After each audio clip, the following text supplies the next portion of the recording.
Hello everybody, welcome back to another writing video. Now today I'll actually be reading a little bit from my book. Now in this story, at this part in the story, it is chapter 13, so still sort of at the start. And basically this is talking about the life of one of the characters in my book, like from his perspective of and all of you can remember from his life growing up and how it went.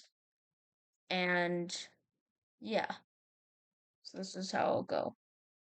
Hi, my name is Theodore Binus, and I hate my life.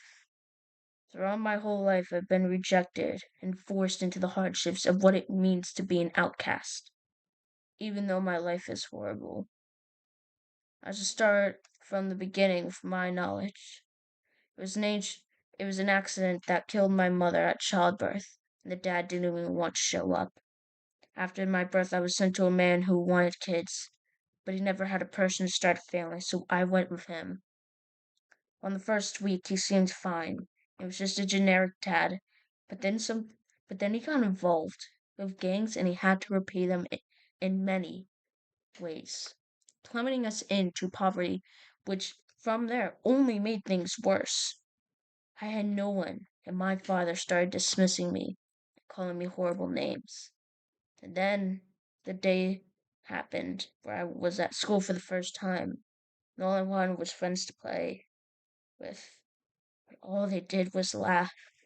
Each time I tried to fit in, they would cause themselves injuries and go to the teachers saying I attacked them, causing me to be sent to the principal and expelled.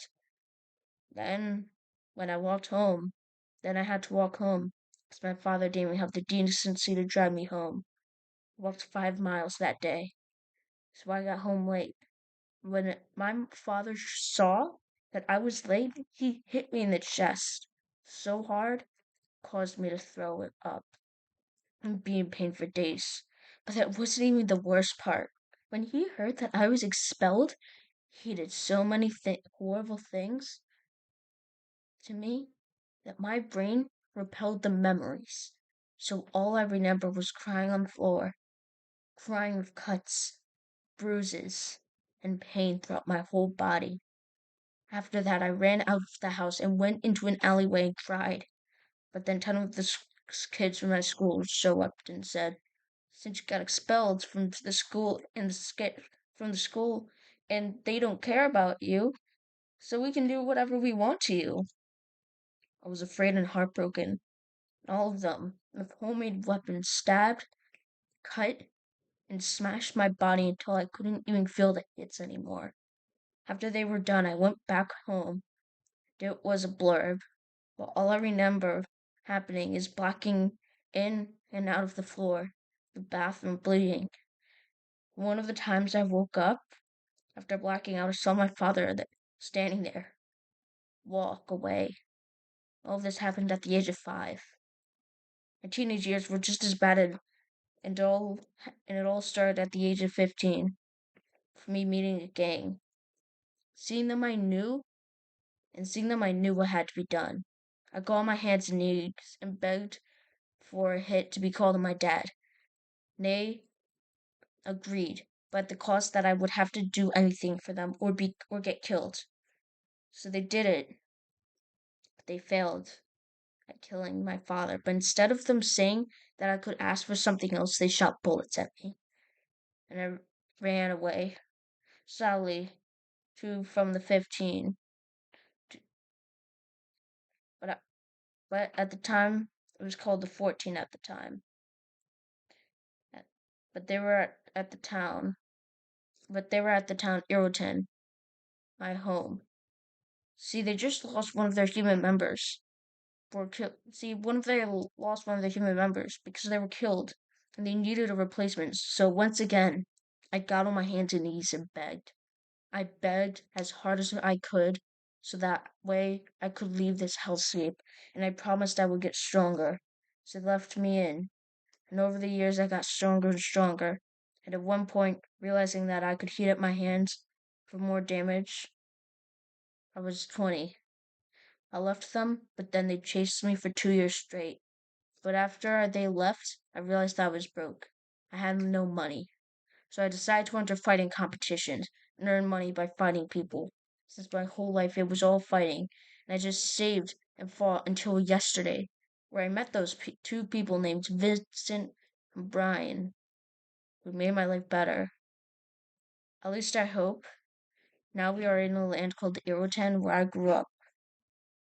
Now I'm starting to remember. That was chapter 13 from my book. Another thing that I want to explain is that there's going to be a character that further in my book called I haven't had a name for him yet, but basically he can see the future. I'm pretty sure I talked about him on the other episode that I made about this book, but basically I gave him a new power set. Basically one of his abilities is increasing his soul, which by doing that, he then internalizes it. Any one of 10 things can happen to him, all increasing in chance. The first thing is he just gets a power buff. His speed and his reflexes increase by 5 times, making him pretty much untouchable. The second thing is a 1 and 100 chance of happening. It basically allows him to create a thing called Black Arm, which by doing it, it causes the entire person's body to immobilize and be in shock for 5 seconds, and he can attack them as much as he wants during that time. The third thing is a 1 in 1,000 chance of happening, um, called Fire's Disc.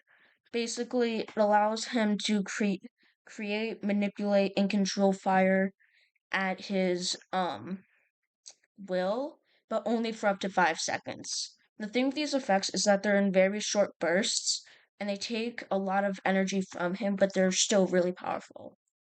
The fourth ability is called Hell's Kitchen, which is based off of Gordon Ramsay's thing, but it basically means that when he does a chopping attack, it will completely slice through the person's entire body, and that doesn't have a timing thing. It's a one hit only attack. But if you hit them at the top of the head, that means all the way through the body down to the legs, their body will be split in half. So it's a pretty powerful power, and that's a 1 in 10,000 chance of happening. For 6, it's called it's called it's called Guns Mayhem. It basically allows him to take any bullets or guns in the area and have them and he can then control them in whatever direction that they can go. So it's a pretty situation worthy thing, but that's a 1 in 100,000 chance of happening. Then there is number 7, which is called which is called um in its superiority, where he basically can control stone around him and make them like do incredible things and create any shape he wants, and that's a 1 million in 1 chance of happening. When it will 1 in 1 million chance of happening. And for number 8, it's called electromagnetic disco, where you basically can create electricity for up to 5 seconds. Basically for everything other than Hell's Kitchen, they last for 5 seconds. And that one, number 8, yeah, it's electricity, and that is a 1 in 100 million chance. 9 is called Tsunami, and he can control any water around him, including the water, moisture in the air, and the blood from a person's body, and for up to 10 seconds. And that can like do some serious damage to a person, and he can create anything out of them. And he can make it make the water as sharp as possible. And that has a 1 in 1 billion chance of happening. And then for number 10, it's his most powerful ability ever, lasting up to 15 seconds. It's called Death Wish. Basically, it's a 25% chance that whenever it's used, he dies. Because basically what happens is that his heart rate goes from like a normal person's heart rate all the way up to 5,000 beats a minute. Like it's beating that fast. But basically what happens after is terrifying. Basically darkness forms around his body, and it depends on where he touches the person, different effects happen.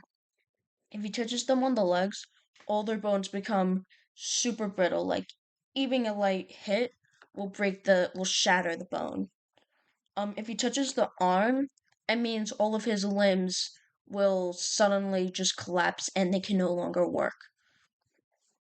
If he touches the stomach, total organ failure is caused. And if he touches the head, the brain becomes brain dead for a lifetime and forever, and they can never die. So it's basically making their life horrible. And this is a 1 in 1 trillion chance of happening. He only uses it 2 times throughout the entire 3-book series, but it's pretty powerful. I would also like to mention a new power system. This one is kind of like the basic power system. This is the one that if no monsters came along, this would still be the basic one, but still used. It's a soul system, and basically how imagine a flame, and a flame needs embers to grow.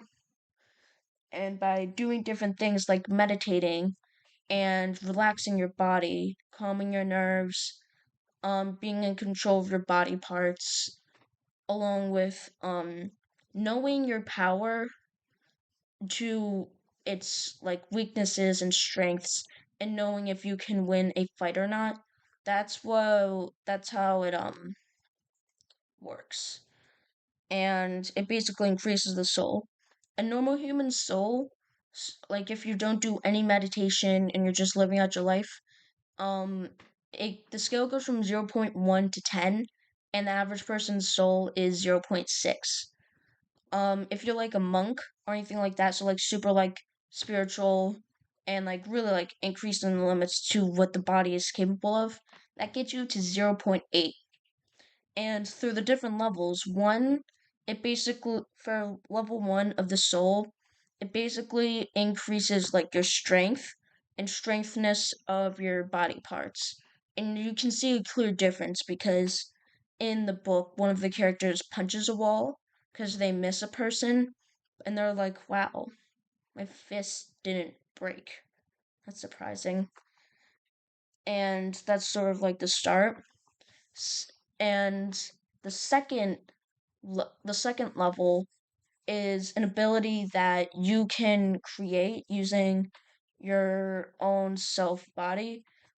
The character that I was just talking about, who can like see the future through like outlines, he um he can create a thing called Orb of Destiny, which by going like and basically moving his hands into opposite directions over a small orb of his soul, it basically gets to a giant ball and he can shoot it at a person at Mach 50.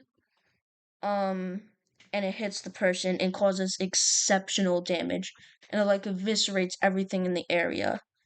And then at level 3, you will start having a much better breath intake. Like you can go from holding like your breath to like 2 minutes and 30 seconds to holding it up to 8 minutes and 55 seconds. At level 4, you gain the ability to imbue weapons with your soul, increasing their damage and increasing their power potential. Um, what am I on one?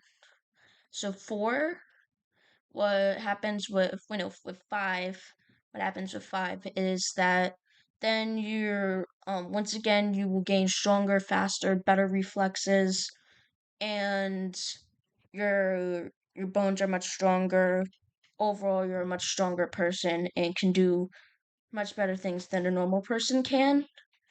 Then at level 6, um, sorry, sister's being rude. Where was I? I was on 8. I was on 8. Um, 8 gives you the option, like if you have like not just you've gone above and beyond what the normal person is capable of, and you can have the ability to choose you have the ability to then spawn 3 different versions of what drives your soul as a person. We first see this in this current arc that I'm working on, as one of the characters that can stop time can create basically a character that is very fast, showing his fast drive for passion and fights to protect people. He also has one that is exceptionally durable, like can tank almost any shot. At one time even tanks um a military bombshell, like one that comes out of an artillery cannon. And it's supposed to represent his ability that no matter what happens to him, he will always keep on getting back up and going forward. And then there's another one which is not fast but exceptionally strong. Um, and that's supposed to represent his overall strength for who he is as a person. Keep in mind this guy is 6'7", so he's a very tall boy. Um, and the character that I was talking about before, he's 5'4", and they do fight. So he's like um a foot and 3 inches taller than him. So it's like he will have to like look down on him literally. And like near the end of the fight, all of those different emotions, not emotions, like traits combine into a physical entity that he cannot control, but is all the things combined but stronger. And that's a real big drive. And then once you and then the max that humans can go up to is 9.6. That's the human limits. Anything beyond that, you have to be a god. Not even a demigod can get to that point. You have to be a god in order to get to level 10 power, and that allows you to change the laws of the universe. But at level 9.6, you gain an ability called an internal reflex. Basically, you spawn 8 different orbs of different colors go into your fist, and when you punch a person, like it looks insane. Like basically imagine if you know Jujutsu Kaisen, it's Gojo's domain expansion where it like fills the person with knowledge. Imagine that but much more chaotic on the person, and then you get a free shot to create anything you want using your soul with no drawbacks. You could learn one ability that people usually use is called air pump. It basically fills the arm with literal soul energy, turning it into nothing but a soul object. And when you punch the person, it creates a hole through the person, no matter the durability. They could have the strongest durability through in anything. It could literally be a black hole and you can punch a hole through it. That's how powerful it is. And the thing only lasts for 15 seconds, so you gotta make a decision on what to conjure up quickly. But normally that would end a fight. But that it's an insane power. So yeah, that's pretty much it for today. Thank you all for watching and hearing me talk about the new book that I'm writing. More updates will come out soon. And yeah, thank you so much for watching this video, and have a great evening, have a great morning, and have an amazing night. Thank you all for watching. Good night.